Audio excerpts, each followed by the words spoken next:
Chapter exponent part 2।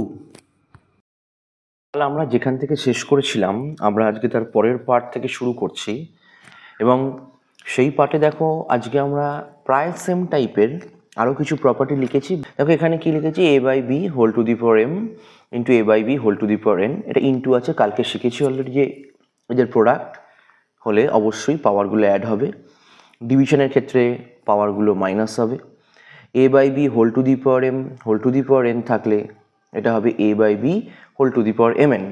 আবার এটাকে আমরা এইভাবেও লিখতে পারি, a to the power mn by b to the power mn, এইভাবেও লেখা যায়। নেক্সট দেখো property number 9, a by B whole to the power minus n। এটাও আমরা কালকে শিখেছি যে ইনভার্স হবে, অর্থাৎ এই পার্ট অর্থাৎ নিউমারেটর ডিনোমিনেটরে চলে যাবে এবং ডিনোমিনেটর নিউমারেটরে চলে আসবে, তাহলে B by A whole to the power N. আজকে যেটা আর একটা নতুন শিখবো, যেটা কালকে আমরা শিখিনি, সেটা হচ্ছে যে A to the power M equal to A to the power N হলে যেহেতু বেসগুলো ইকুয়াল হয়ে যাচ্ছে, তাহলে বেসগুলো রিমুভ হয়ে শুধুমাত্র এম ইকুয়াল টু এন পড়ে থাকবে। একটা এক্সাম্পল দিই, যদি two to the power X equal to 8 হয়, then two to the power X is equal to 2 cube. দেখো বেসগুলো ইকুয়াল হয়ে গেছে, সেই জন্য বেসগুলো রিমুভ হয়ে গিয়ে এক্স ইকুয়াল টু 3 হবে। ঠিক আছে, তো এটা নিয়ে আমরা আলোচনা করব।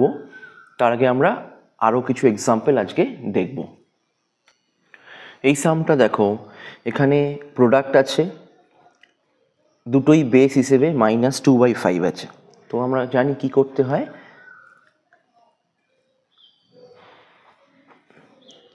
ইলেভেন প্লাস 4, যেহেতু প্রোডাক্ট পাওয়ারগুলো অ্যাড হলো, -2/5 হোল টু দি পাওয়ার 15। দেখো এটাকে প্রোডাক্ট তুমি চাইলেই করতে পারো, কিন্তু এটাকে আমাকে এক্সপোনেনশিয়াল ফর্মেই রাখতে বলা হয়েছে। এবার 2 টু দি পাওয়ার 15 মানে একটা অনেক বড় সংখ্যা, 5 টু দি পাওয়ার 15 মানেও কিন্তু অনেক বড় সংখ্যা, এখানে সেটার প্রয়োজন নেই।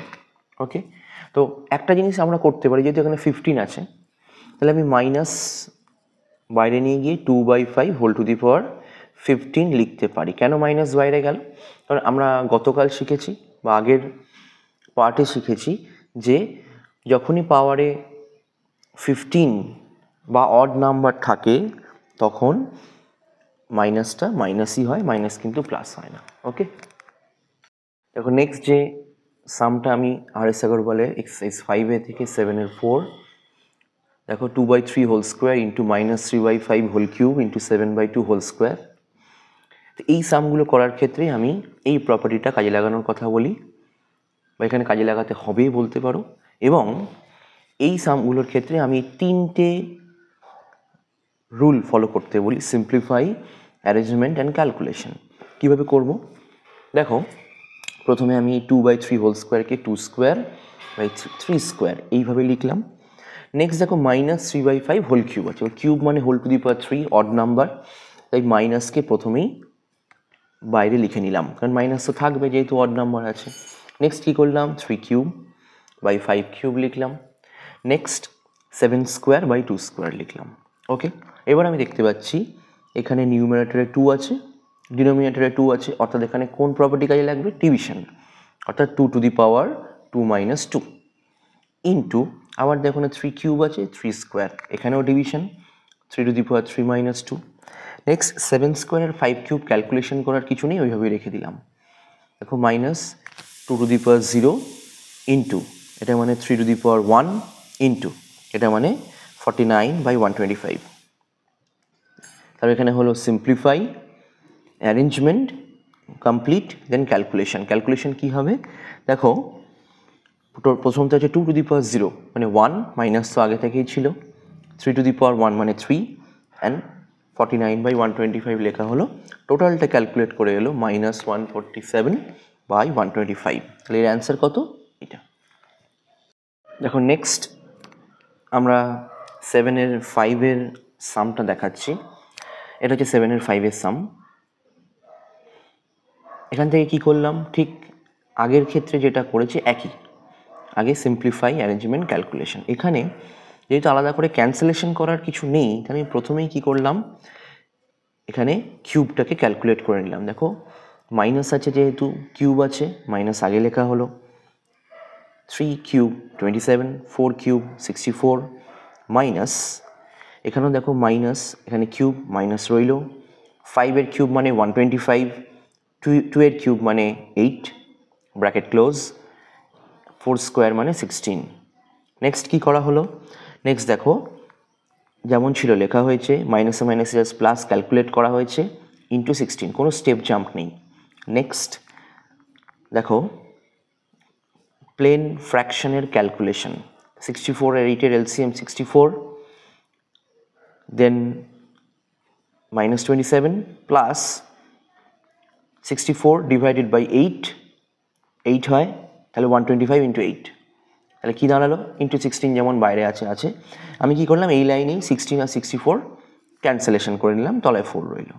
এবার এই দুটোকে অ্যাড করলে বা ক্যালকুলেট করলে কি আসে, 1000 প্লাস -27, দ্যাট ইজ 1000 থেকে 27 সাবট্রাক্ট করতে হবে, করলে কি আসবে 973/4, এটাই অ্যান্সার।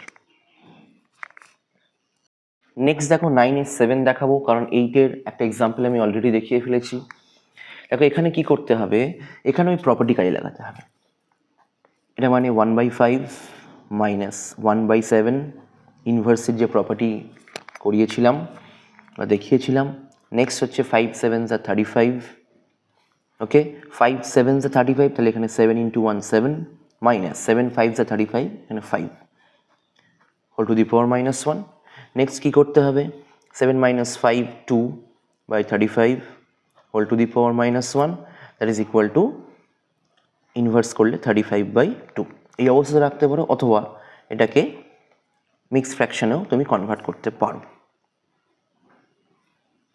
এটাই অ্যান্সার।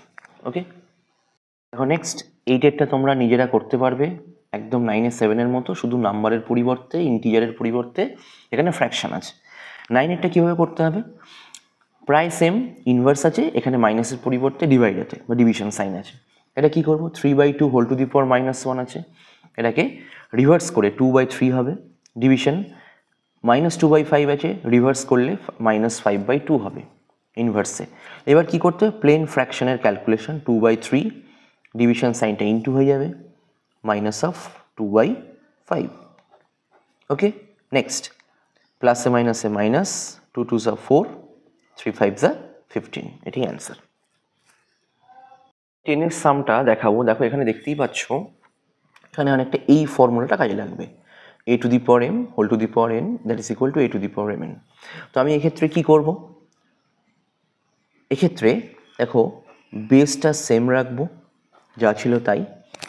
এই যে পাওয়ার মানে কি, a to the power m whole to the power n, এখানে আর একটা এক্সট্রা আছে, আমি কি করব, প্লেন 2 × -2 × -1, একদম ডিরেক্ট প্রোডাক্ট করে দিলাম, দ্যাট ইজ ইকুয়াল টু -1/4, মাইনাসে মাইনাসে প্লাস, 2 2s are 4 হয়ে গেল।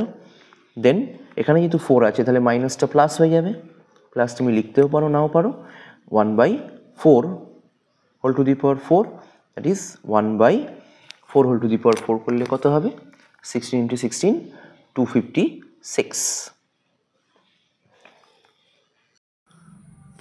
সেম টাইপ কিছু সামস আমি এখানে আপলোড করলাম, তোমরা নিজেরা ট্রাই করে দেখো পারছো কি না।